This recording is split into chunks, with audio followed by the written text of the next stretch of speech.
This program contains adult content.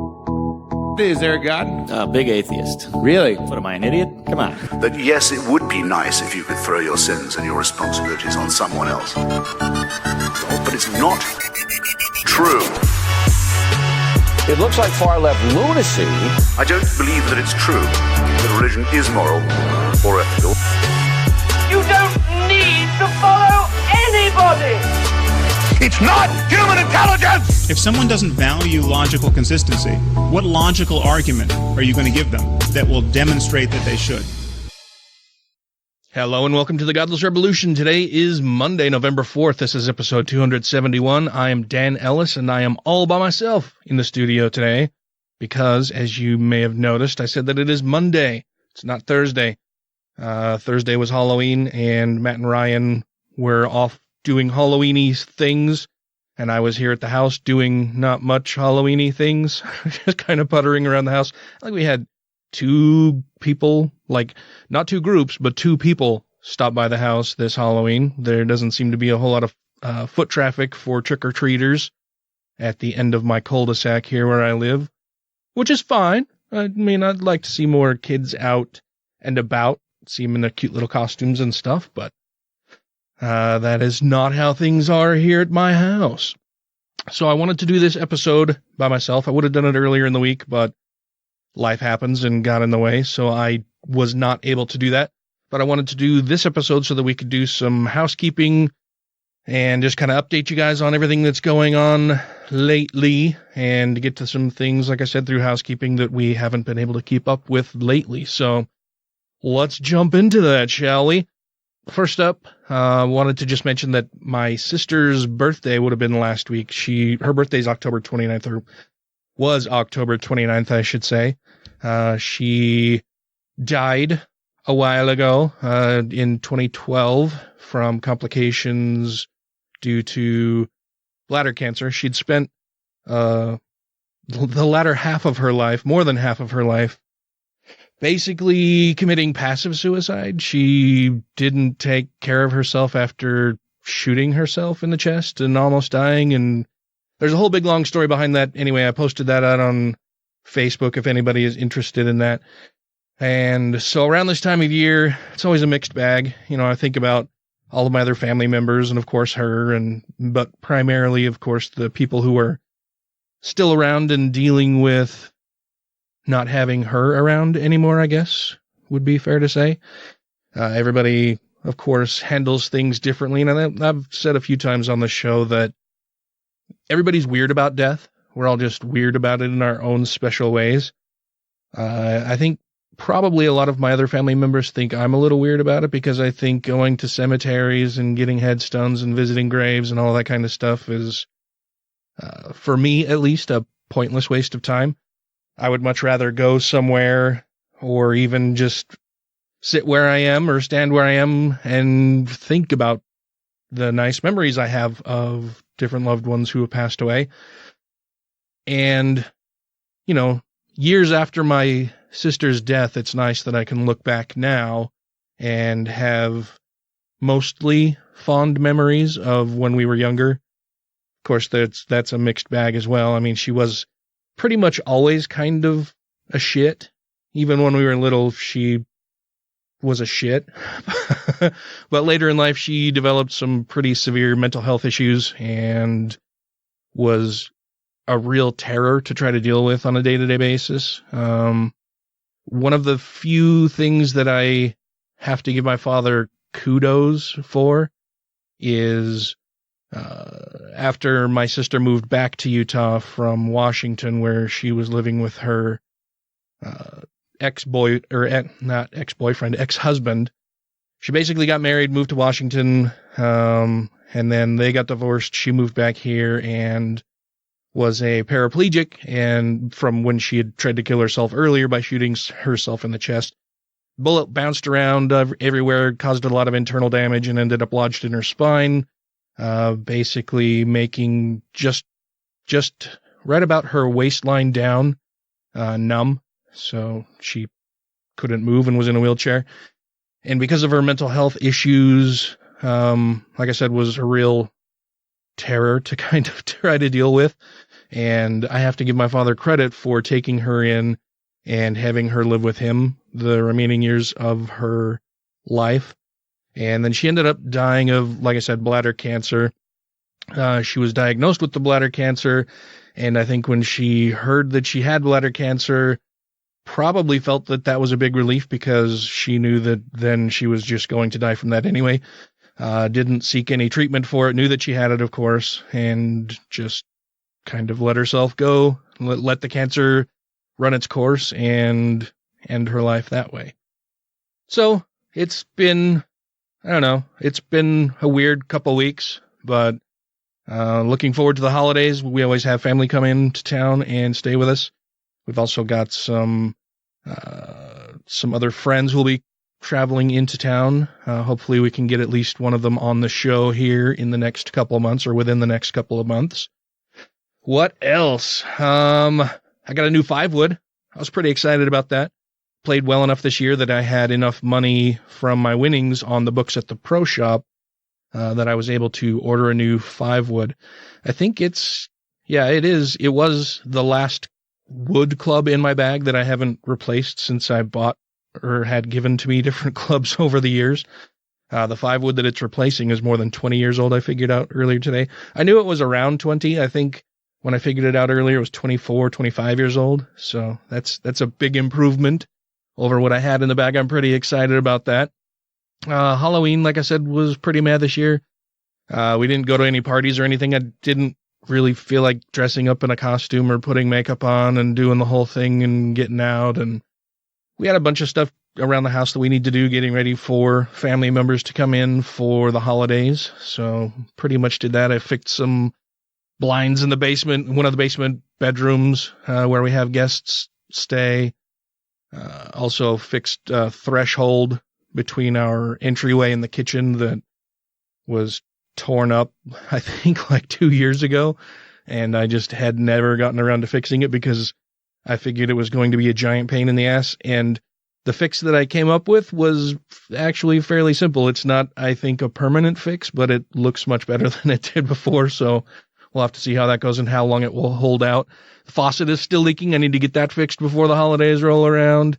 And then I found out that one of my light switches is broken. It's one of my internet-connected Wi-Fi light switches, and it just stopped working. So I got to figure out what the deal is there. I'm going to be interviewed by the fabulous Jack Materko from the Infernal Use Only blog, for Infernal Use Only blog out on Pathos, and one of the hosts of the Naked Diner podcast. He'll be interviewing me for the newly launched TST TV. That interview will be in a couple days on Wednesday. I'm not sure when it will be available, but I will be sure to let you all know when it's out. Which also reminds me, Lucian Greaves had contacted me, gosh, it seems like it was a few months ago now, about new things that they were going to be launching through TST. One of them was a blog or kind of news outlet. And he contacted me and asked if I was interested in providing some content for that from time to time. And I said yes. And he said, great, I'll send you some more info about it.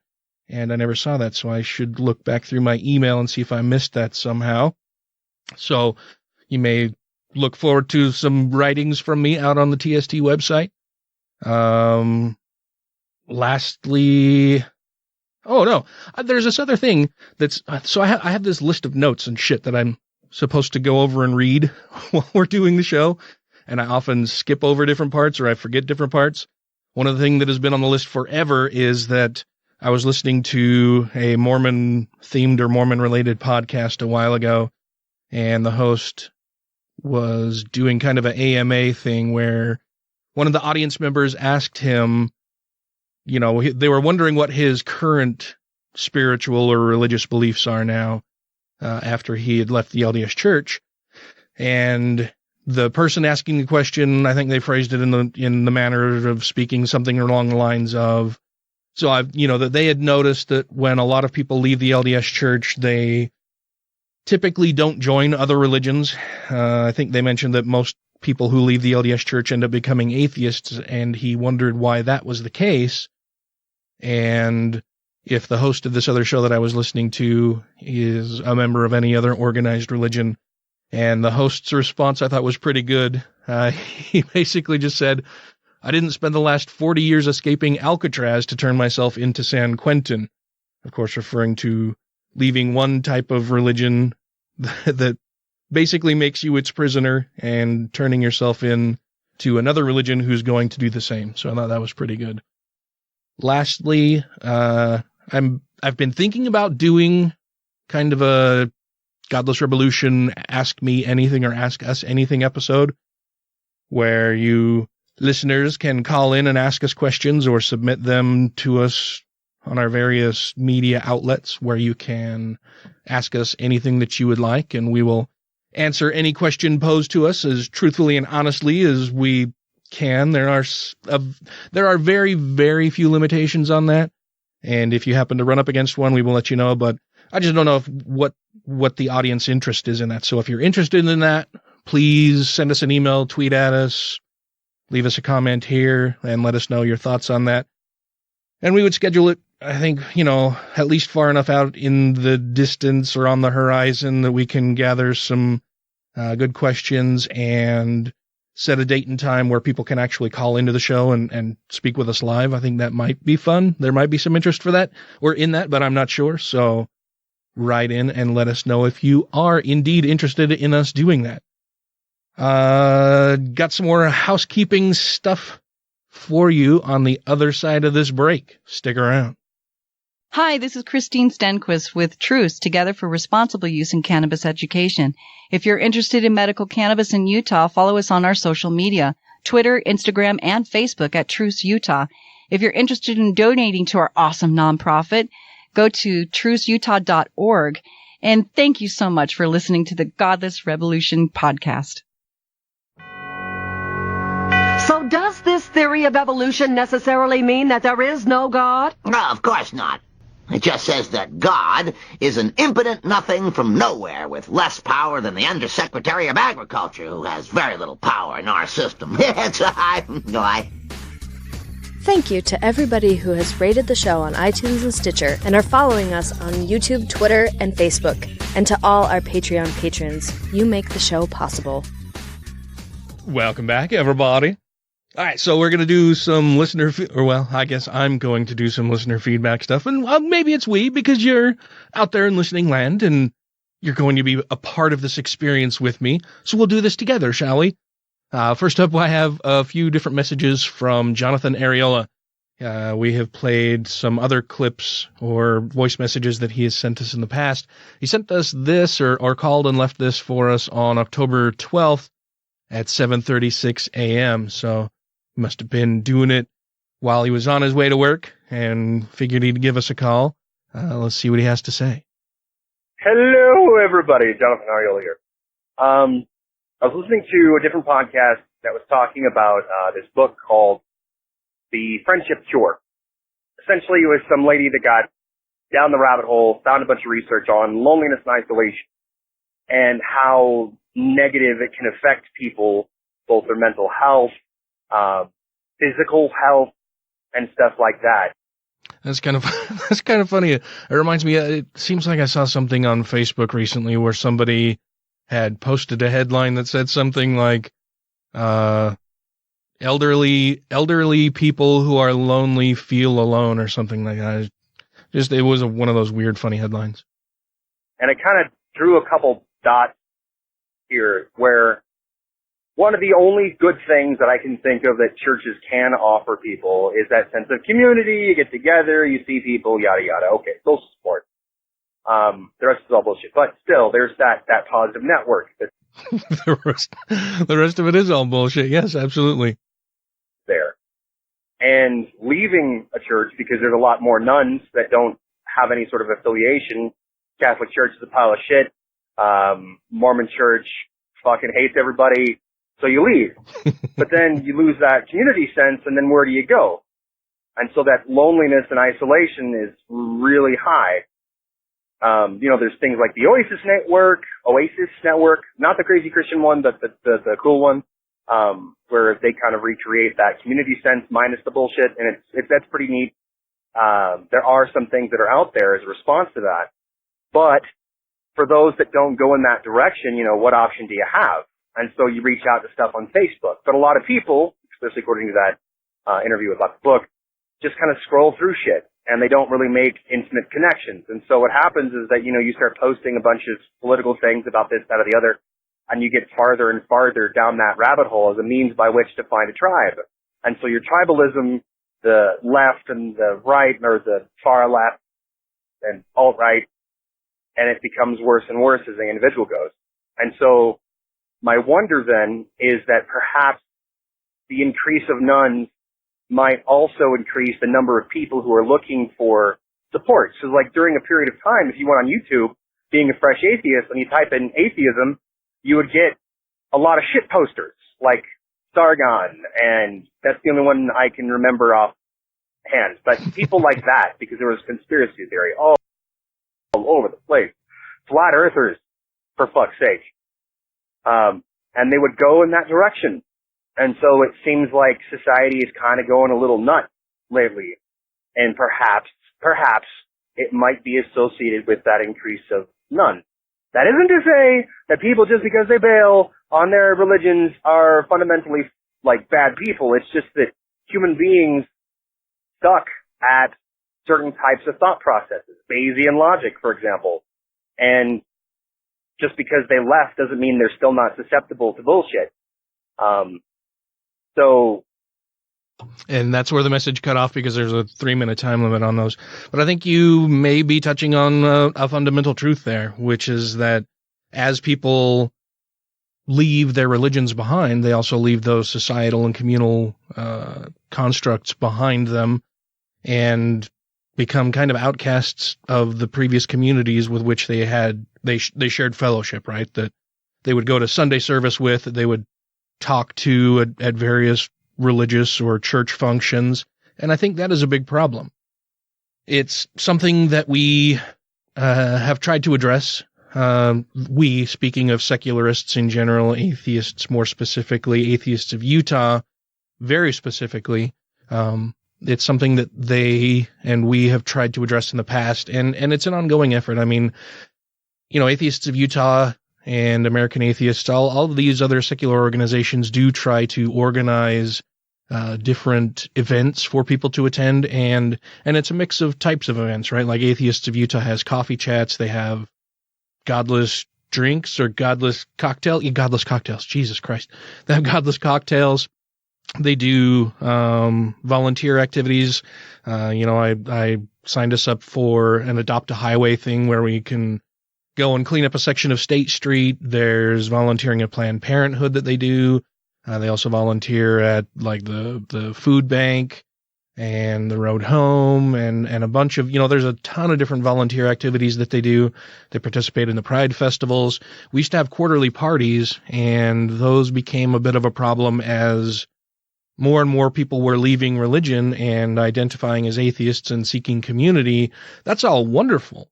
That's fantastic. I was so excited and happy to see that. But the problem that we then had was that as more and more people started coming to our quarterly parties, the group of people who were attending the parties got large enough that we couldn't host them at somebody's home. It used to be that when the group was much smaller, we would just, have a quarterly party at somebody's home, and we'd rotate that around. I held a few at my house. There were other members who would allow us to host the parties at their house.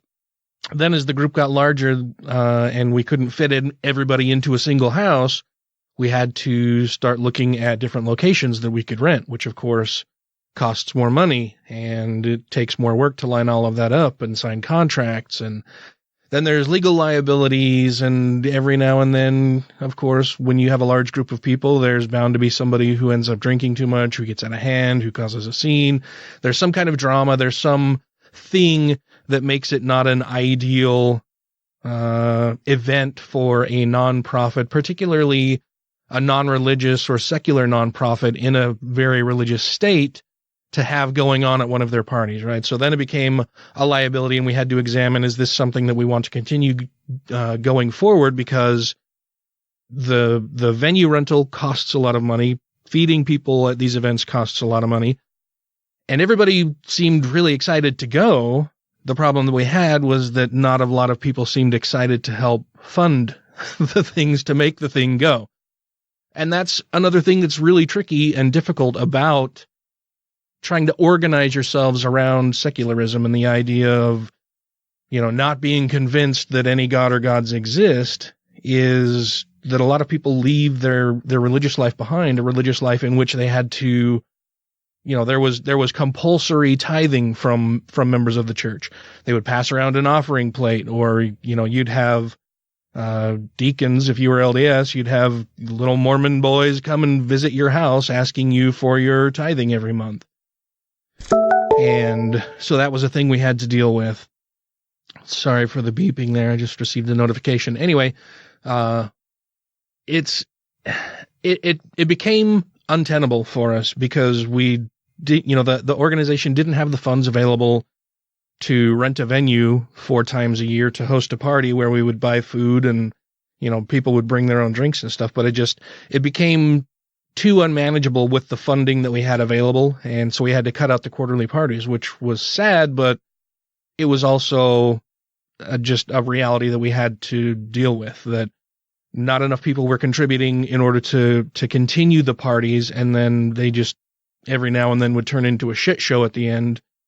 And then that created not just an appearance of a negative appearance that we would have to deal with, negative press that we would have to deal with, but also then it turned into real legal liability for an organization. And that was something that, again, because of the limited funding and resources that we had available, just wasn't something that we could realistically continue doing going forward, which is sad.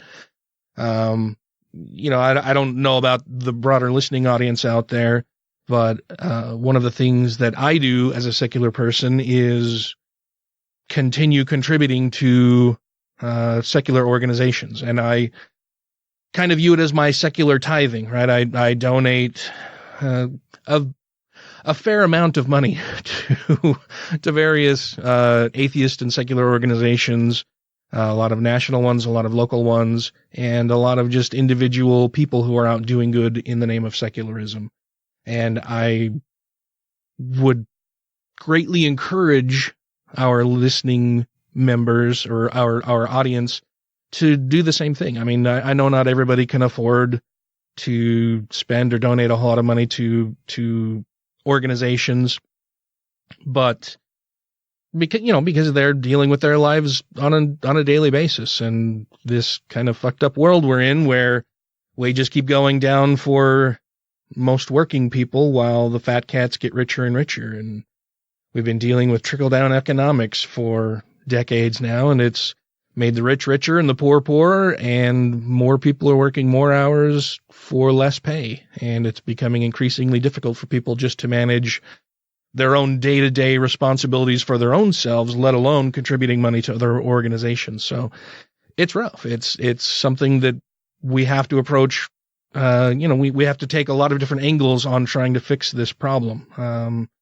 Voting in politicians who will do what they can to pass laws and more regulation around the disparity in pay between those at the top and those at the bottom, increase entitlement. I don't like the term entitlements because it has a negative connotation, but increasing funding for social programs and doing what we can to help those who are not as economically fortunate as others.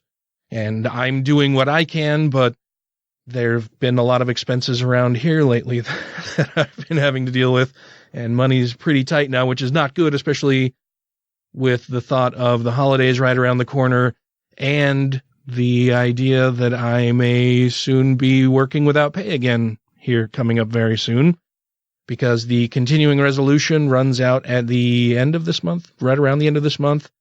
I believe on the 20th or 21st of November. The continuing resolution for funding the government will expire. And I'm greatly concerned that the fucking moron in the White House is going to shut down the government again, and there's not a goddamn thing I can do about it. I will just have to continue working and hope that eventually the government will reopen and I will get paid. But in the meantime, I won't have any income coming in, which really fucking sucks, right? Especially around the holidays. So I think with all the impeachment stuff swirling and everything, he's going to use it as a cudgel to try to get people, to get the Democrats in the House and Senate to do what he wants them to do. And it's just, it's fucked, man. He can't leave office soon enough for me. And so let's move on to the second part of Jonathan's message, shall we? Hey, part two. So all that being said about the people finding shit on the internet and becoming more isolated and lonely and radicalization, even to the point where they disassociate with the people around them because nobody fits their bill of what they need to attach to because they've become as radicalized as they have. You know, odd example, but when I was an atheist originally, my first bit, you know, I was lucky enough that the first place that I landed was Ask an Atheist. And it was a supportive structure by which for me to attach to and kind of learn what atheism is and does. And God, that's like 9 years ago, whatever. But I was lucky in that sense. Also having some toot my own horn ability to check some bullshit. So, you know, the whole YouTube shit posters never appealed. You're very fortunate because I've known a lot of people who got sucked down the YouTube shit posters rat hole and got rat fucked by the rat hole. You know, a lot of them eventually came out of it. Some of them have just gotten worse. There's an old friend and guest of the show, somebody that we'd had on the show several times, and I can't say a whole lot about it because of reasons that I probably shouldn't even say either. But there's somebody who I considered a friend for quite a while who has started to go down that road, and I don't know, it's disheartening and sad to see it happen, and I wish things were different, but they're also looking for a system of support, and being lonely, being cast out of the secular world on a wider basis. They didn't have many avenues to try to seek community and friendship and fellowship with people, and have now decided that they're gonna swallow the red pill and head down that path, which is, I don't know, it's sad, and I'm really fucking angry about it, but there's not a lot I can do about it, and I understand this person just needs support, and they're getting that wherever they can, but I don't know, I was holding out hope that they were a better person than that, and apparently they're not. A lot of you, you guys are all smart, you probably know who I'm talking about, but if not, you can send me a private message and maybe I'll talk to you about it, but I can't really say a whole lot more about that publicly. But anyway, let's continue with Jonathan's message. But now that if that's the case, if the disassociation becomes so much that they become violent, that might possibly explain some of the uptick in violence that we've seen on people just going apeshit and shooting people. Somebody smoking pot. I'm guessing you were out somewhere and smelled a skunk or something that smelled a little skunky? Smell it! Probably in their car because I'm on the road. Oh, damn. All right. Anyway, and it makes organizations like Atheists of Utah and the Oasis Network so fucking important because it turns into the landing pad that you can find, or podcasts like Godless Rebelution that allows people to find something that they can attach to find that sense of community in a way that isn't toxic, because there is a lot of grossness out there when it comes to places to land after you're no longer part of your church. And I really am glad that y'all are involved as much as you are in the general community sense. And I guess that as like a call to action to audience, you gotta join these things. Yes, you do. You do have to join secular organizations, and you do have to contribute to them monetarily because they have a lot of expense. I mean, even, Atheists of Utah is an all-volunteer organization, but there are still a lot of expenses that they have to cover. They have to cover, things like web hosting, storage for all of the materials that we take around to all of the different events and stuff, our tables and chairs and banners and fucking buckets of rocks to weigh down the canopies that they set up at different events, and shirts and t-shirts and buttons and all of the merchandise that they sell. They need somewhere to store all of that, so they got to rent a storage place. They need a address where you can send physical mail to, so they've got to pay for a PO box. There are a lot of different things. They've got to pay for a business license every year. I mean, there's a lot of and there are a ton of things that I'm not able to list off the top of my head, but there are a lot of background expenses that I'm sure people outside of any organizing effort or company or branding anything don't really realize or have a lot of knowledge about.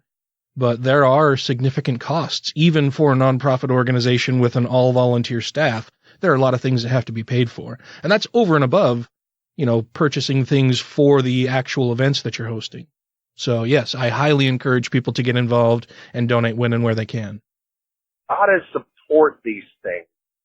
Because if what I'm saying makes sense, and if it's potentially accurate, which I think it might be, but again, not a scientist, didn't research this shit, I'm just listening to this stuff, drawing dots on a frickin' static television screen, that it makes it that much more important to be a part of these things. And if we don't, as a community, attach our... And the message cut off, so we've got one more from Jonathan Ariel. Let's play that one. Part 3. God, I need to get better at this. If we don't attach ourselves to organizations like Oasis, like Atheists of Utah, or whatever your local chapter is, Atheist Republic, something that has a positive outlook on bringing people together and trying to cause beneficial change in your society and build that community, then I kind of think that we're leaving ourselves susceptible to those gross outside influences, places that are misogynistic, places that are racist, places that are violent, that even though we'd like to think of ourselves as logical human beings, the thing is that you might be that now, but you weren't always. And when you are fresh out of, leaving church, you probably could have landed in a bad spot and been a completely different person than you are today. And that's absolutely true. And I think it's also important to note that not all atheist organizations are cut from the same cloth, I should say. There are a few atheist organizations that I absolutely won't have anything to do with. Because, atheism, when you say that you're an atheist, that answers one question, right? And it's basically the simplest question in the world is, do you believe or not believe in a god or gods? If you answer yes, you do, then you're a theist. If you answer no, then you're an atheist. It is a binary thing. There's no, I might believe. Either you do or you don't. And if you don't, then you're an atheist. I know a lot of people don't like to use the word atheist. They'd rather call themselves an agnostic or a free thinker or a humanist or, any of these various other terms. But really, when you boil it down to, do you believe in a god or gods? If you say no, then you're an atheist.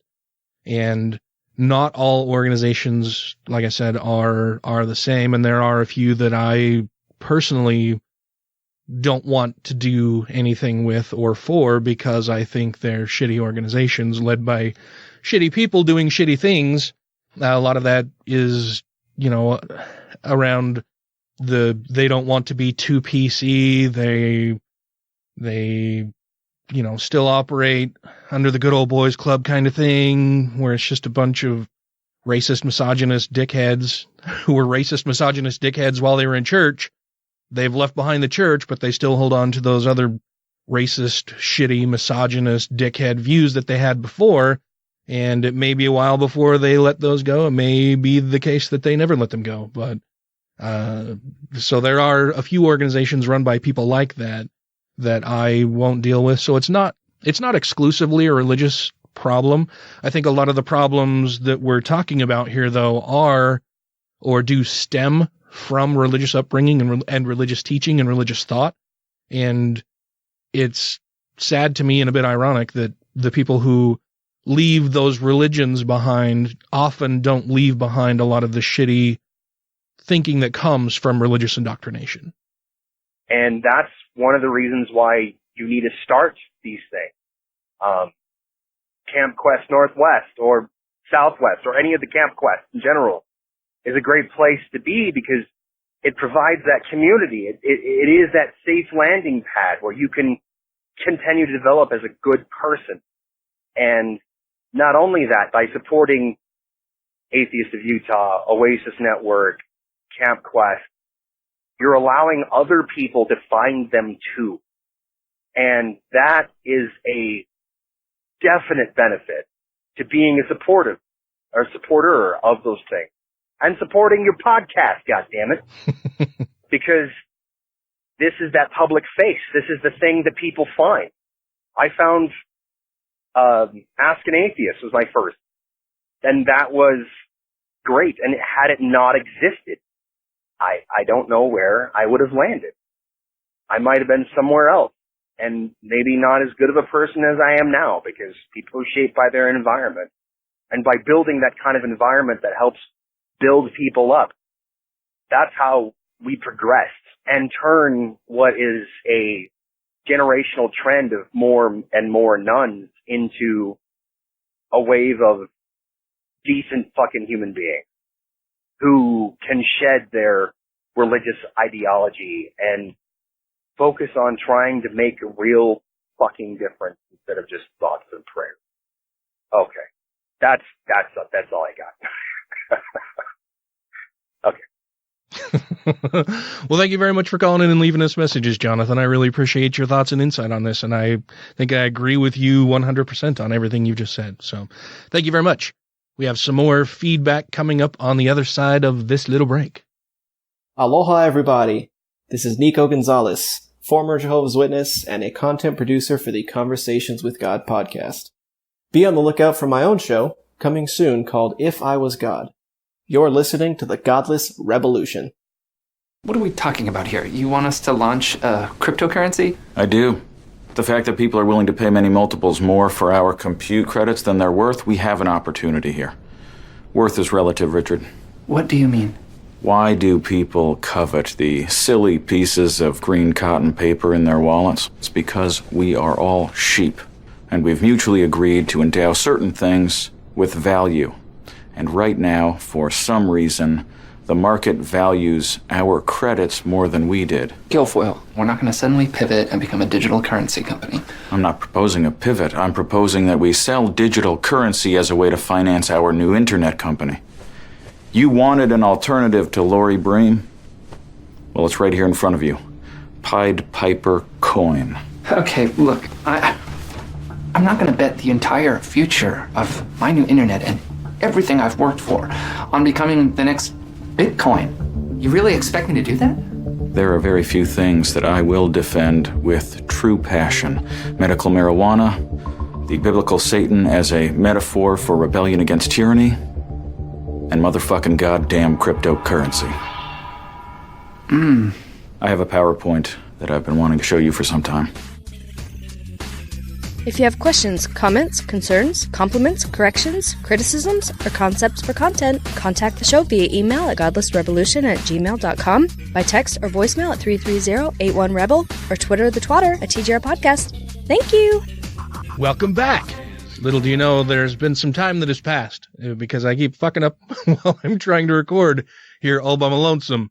The thing I do sometimes when we're recording, where I click a track that is short, and then I start recording and talking and not really paying attention to what's being recorded, and then I realize, oh fuck, the recording stopped a certain time ago because I clicked on a track that was shorter than the amount of time that I'm now speaking, and it just stopped at that point. I've done that a couple times. So let's try that again. We'll try this again. I made sure that I'm not going to fuck this one up, apparently, or so I think. Anyway, we've got an email from Tyson McCauley. You may remember him as a guest on the show for episode 258. He sent an email that says, "Hello again, Dan. I listened to the debate you had not too long ago, and I wanted to say you did very well." Well, thank you very much, Tyson. I appreciate that. The points you made were strong and coherent. I do wish it had had a slightly more friendly tone. I don't mean from you. Dr. Clark did sound rather angry in the beginning and talked over your opponents throughout, which undermined his likability with the audience. And that is pretty much the universal feedback that I have received about the debate. And there's an argument to be made that, being an angry atheist isn't a bad thing necessarily, right? That you can use the anger that comes from leaving a lifetime of indoctrination and lies and using that to your advantage to help motivate you to do different things. And it's a justifiable anger for sure. I think what happens, though, in some circumstances, and the debate being one of them, is that isn't necessarily the best time or place to unleash that anger on an unsuspecting crowd of people who are there to hear, a good argument on either side of the prospect of whether a god or gods exist. And, sometimes it's a good thing to use and other times it's not. And I think in this particular instance, it just didn't translate very well or didn't really help to forward the debate and make it something that I think a lot of people would be more inclined to listen to in the future. But it does come definitely from a space of justified anger for sure. Anyway, continuing on with the email. You, however, did very well, especially when you answered the question regarding what makes life valuable. Well, thank you very much. It's clear from this debate how difficult and rare an honest back and forth can be. The first speaker, I don't recall his name, that was Jeff Durbin. I believe he was the one who spoke first. Anyway, the email continues and says that the first speaker also poisoned the well in the opening statement, knowing that atheists tend to make arguments emphasizing evidence and reduction of harm. Anyway, I wish I could have been there, and if you participate in another debate, I'll try to make it. Well done, sir, and best of luck out there. Tyson, a.k.a. Captain Samples. Thank you very much, Tyson. I appreciate the feedback. And like I say, it is pretty much the feedback that I have received universally about that. And, I've tried to explain how and why a lot of the anger from Dr. Clark came to be, particularly on that night and leading up to the debate. It just didn't translate very well. And that's a regrettable thing, but it is what it is. Jesus, it is what it is. And, hopefully people can see past that going forward, but I doubt it. I mean, there are a lot of people who will be watching that don't listen to the show that don't listen to this show, that will hear a lot of the explanation behind that anger. So it's an unfortunate thing, but like I say, it is what it is. Next up, we have a couple more voicemail messages. The first one that I'm going to play, I thought was kind of funny, for a couple different reasons. I'll explain those reasons on the other side of listening to it. Yeah, hello, this is Mr. Mackey. Okay? I was listening to your podcast, the Godless Rebelution podcast, and I think what you're doing is bad. You shouldn't do it because it's bad. If you keep doing it, then you're bad, and you don't want to be bad. Go to the bad place, all the druggies. Okay? Just wanted to tell you that today, okay? Don't be a Debbie Downer. No one likes a Debbie Downer, okay? So when I first heard that message, I thought for sure that it had to have been somebody just kind of crank calling us right after. I figured, well, maybe some Christian out there has seen or heard the debate and figured that they would reach out and contact the show and just have a little bit of fun. And then I looked at the phone number from where this message originates and realized that it is a Hawaii area code, and the first thought that I had when I saw that it was a Hawaii area code was that, oh, well, that was probably from Nico. And I was absolutely right, as I found out in the next message that Nico left for us. Dan, Matt, and Ryan, what's up? Nico Gonzalez again. First of all, I hope you enjoyed my South Park parody that I called in with a couple days ago. Secondly, I wanted to say... And I did indeed enjoy it very much. Thank you. I've always thought Mr. Mackey was pretty funny. To say I had some rebuttals for the debate. I just finished listening to it. In the question and answer portion, someone asked about death and mortality, and someone else asked something along the lines in regards to miracles not being on demand. Both of those are factually incorrect. Thank you. I believed that they were factually incorrect when they said that they're not just on demand and whatever, because I can remember reading different biblical passages that say that, you know, if you want something, you know, you can move mountains through the power of belief and prayer. And certainly you wouldn't figure that that was strictly metaphor, because they talk about miracles all over the place in the Bible. Even the Bible says that nothing happens after we die. Ecclesiastes 9:5, for the dead know that they are conscious of nothing, and they have no reward because all memory of them has been forgotten. And then as far as miracles, when they're not, quote, on demand, as the apologist said, Matthew 18, verse 20, for when two or more are gathered in my name, anything they ask for will be given to them. So in response to Dr. Clark's request to drink poison, if the two apologists had just prayed that they wouldn't be harmed by the poison, the antifreeze, then it would have happened. And I think that's what a lot of Christians actually believe. You know, there's not the Episcopals, not the Evangelicals, not the Protestants, I can't think of off the top of my head right now because I'm having a brain cramp. Pentecostal. There we go. Yes, there. It happened. It was a breakthrough moment for me. My mind unlocked itself. The Pentecostals are the ones, I believe, who are the snake handlers. If I'm wrong, somebody please let me know, but I believe I'm correct on that. They're the ones who handle poisonous snakes because of this whole passage in the Bible. Anyway, let's continue with the voicemail.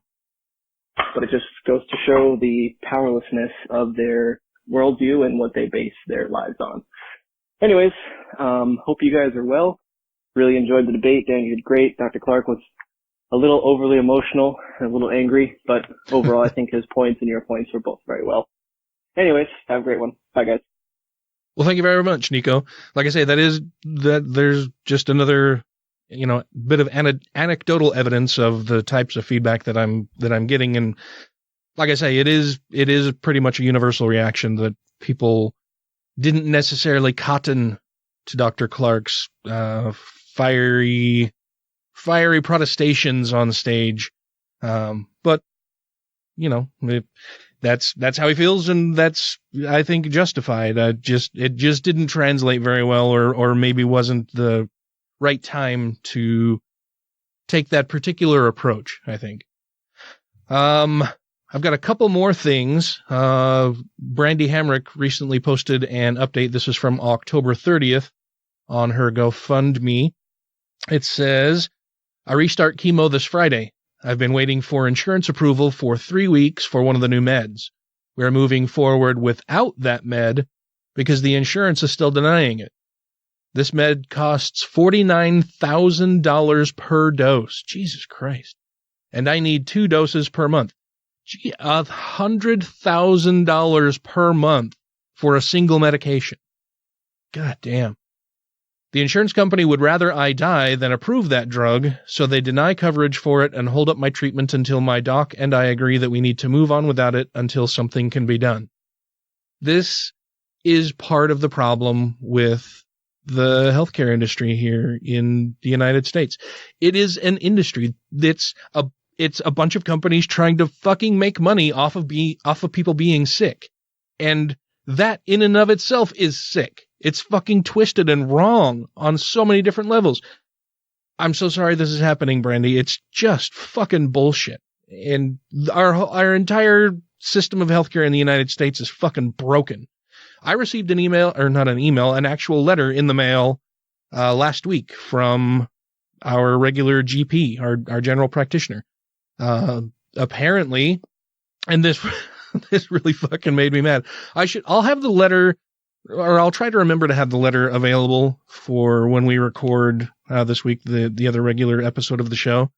But basically, I received a letter in the mail from my GP saying that they could no longer be my GP because my insurance company will no longer pay for their services. They're no longer on the list of doctors that my insurance company will provide payment for. So when I hear people say that they want to have their choice and they don't want to have their regular healthcare taken away from them or their doctor taken away from them through some government program, well, that's fucking bullshit. It happens all the fucking time anyway, right fucking now with the system we have. You don't like your health insurance provider. You like your doctors. You want to be able to continue seeing the same doctors. I mean, this is going to cause a huge bit of problem for me.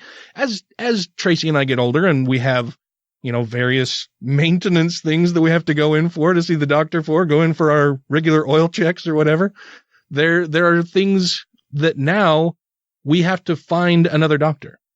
When we found the doctor that we have or had until recently, it took us a couple months to actually find a decent doctor that we wanted to go see. And now, because the insurance company doesn't want to pay this particular doctor, they're no longer going to be on their preferred list of providers, we can't go see this fucking doctor anymore, which is fucking bullshit. It makes me so goddamn mad.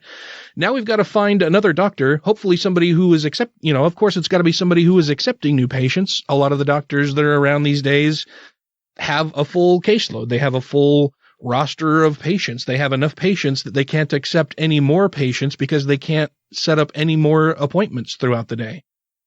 And so we've got to find a doctor that is accepting new patients. And then we've got to get all of our medical records transferred over to this new doctor. Then we've got to set up appointments with this new doctor to go over our medical history.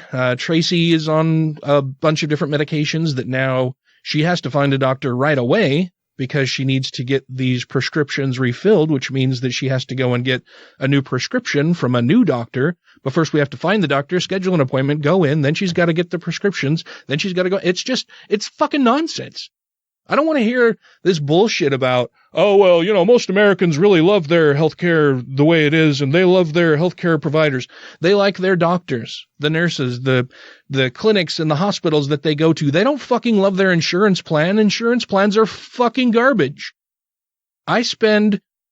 Between myself and my employer, we spend over $2,000 a month.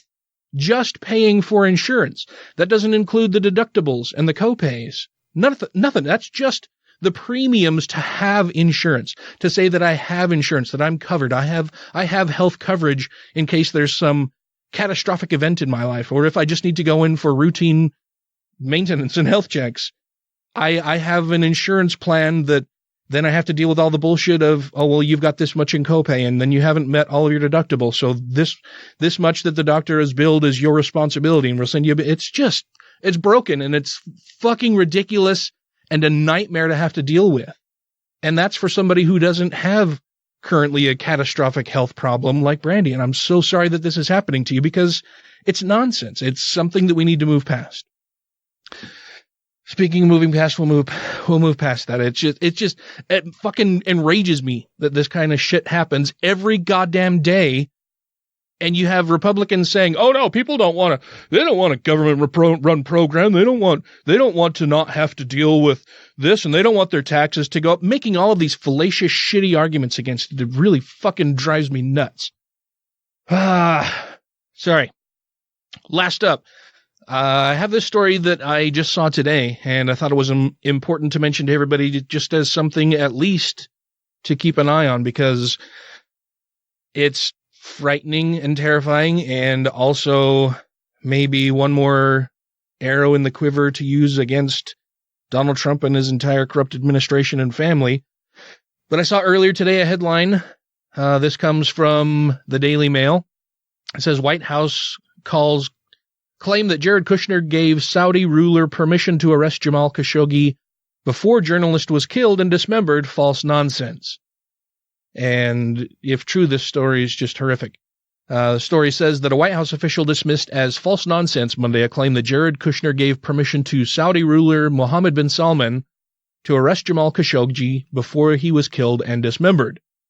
That claim was made in a report in Cockburn Gossip column of the U.S. edition of British conservative news magazine The Spectator. The report also claimed that Turkish intelligence intercepted the call, and President Recep Erdogan then used the information to force Donald Trump to remove his troops from northern Syria. You all may be aware that Trump recently decided that he was going to pull troops out of Syria, abandon our allies, the Kurds there, and this would explain why he did that. People on both sides of the aisle, Democrats and Republicans, were screaming at him that this was a mistake. This was a terrible idea. You're abandoning the people who have helped us drive ISIS out of the area, the people who led to information and intel that recently killed the terrorists there. The report claims that investigators on the Democratic-led House Intelligence Committee are aware of these allegations and are planning to dig further into them while pursuing the impeachment inquiry over Trump's dealings with Ukraine. It also claims that the number of intelligence whistleblowers who have given or are willing to give evidence to the House Intelligence Committee's impeachment inquiry is 7, one of whom has made the claim about Kushner. However, it counts 2 of those whistleblowers as Army Lieutenant Colonel Alexander Vindman, the National Security Council's top Ukraine expert, and Tim Morrison, the NSC's Director for European and Russian Affairs, both of whom gave evidence under subpoena to the impeachment probe and who both listened to Trump's call to Ukraine President Vladimir Zelensky. Morrison, however, testified that he was not concerned that the call contained anything illegal. Neither official is legally a quote-unquote whistleblower, unlike the initial complaint which went through the formal legal whistleblower process. That would leave 3 other whistleblowers, although the Spectator acknowledged of its own report, quote, whether any of it is true is another matter, end quote. Khashoggi was a Washington Post columnist who at one point was considered close to the ruling Saudi royal family, but later became disillusioned by its powerful young prince. In October 2018, Khashoggi visited the Saudi consulate in Istanbul to sort documents before he was to be married to his Turkish fiancée, Hatice Cengiz? I'm sure I murdered that, sorry. Oh, terrible choice of words. I apologize. He never emerged. The Turkish government said it has evidence that Khashoggi was killed and his body was dismembered. The Central Intelligence Agency and other Western governments believe that bin Salman ordered Khashoggi's killing. In recent interviews with American media outlets, bin Salman said he bears responsibility for the Khashoggi killing, quote, because it happened under my watch, end quote. But he denies ordering the murder. It happened under my watch, he told PBS.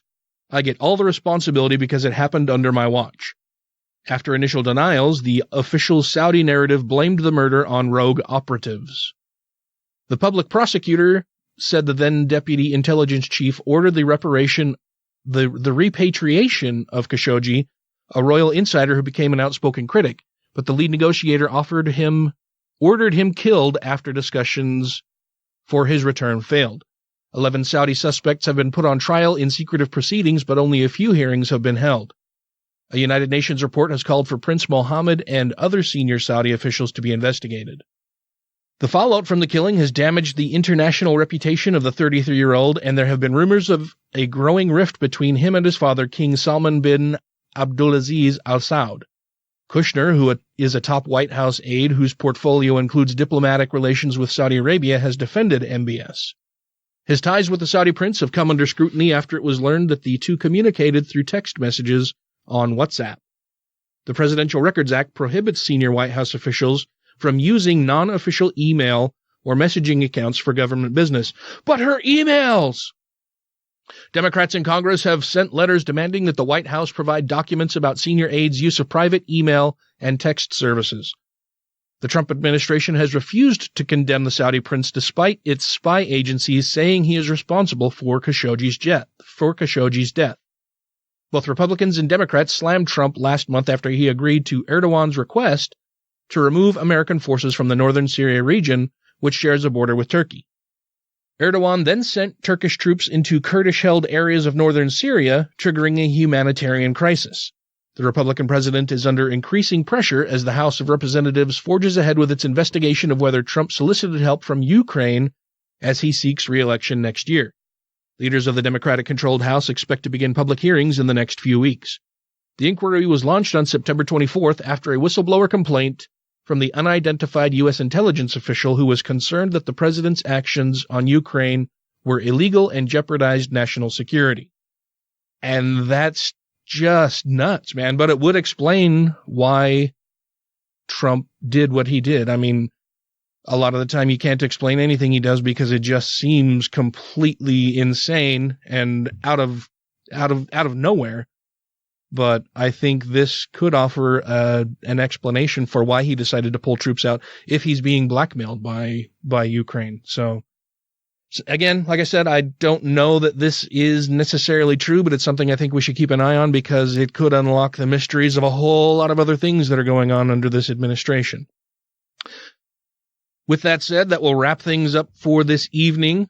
We'll be recording on Thursday, Matt, Ryan, and myself, a regular episode of the show. I wanted to get this out just to do some general housekeeping and put out some listener feedback that we had received. Also to ask you guys what you think about us doing a call-in show or an AMA type episode. So send us an email or tweet at us or leave us a voicemail message at 330-81-REBEL and let us know what you think about that. Before I go, I want to make sure that I thank our Patreon supporters because they are fantastic people and they keep the show going. They are who allows us to pay for the bills that we have here, like hosting the show and buying beer and pizza and setting different stuff up and buying equipment and all that kind of stuff. And also they keep you from having to listen to us do any ads on the show. That would be Alan Firth, Numania, Christy Kalbach, Gaytheist, Stephen Andrus, Let Them Eat Kofefi, Two Skeptical Chaps, Vanessa, Don't Be a Richard, Nico Gonzalez, Ollie Olson, Utah Outcasts, Wes Aaron, Andrew Vodopich, Jeremy Goodson, Brandy Hamrick, Megan Kennedy, Jesse Pointer, Bobby Digital, Freethinker 215, and Ralph Wiggum support the National Abortion Federation. Me too. Janet Uter, Savita Kuna, Taylor Grin, Purple Dragon, Captain Samples, and Corey Ebert. Thank you all very, very much. I really appreciate your support. And so until next week, I'm going to go old school and tell you all, crucify that like button, leave a review to achieve nirvana, and rate the show 5 times a day toward Mecca. Hello and welcome to the Godless Rebelution. Today is Monday, November 4th. That's right, I said Monday. I'm here in the studio all by myself. This is episode 271. I'm Dan Ellis. I'm going to start this fucking thing over again. God damn it. Oh, fuck. God damn it. I fucking shit.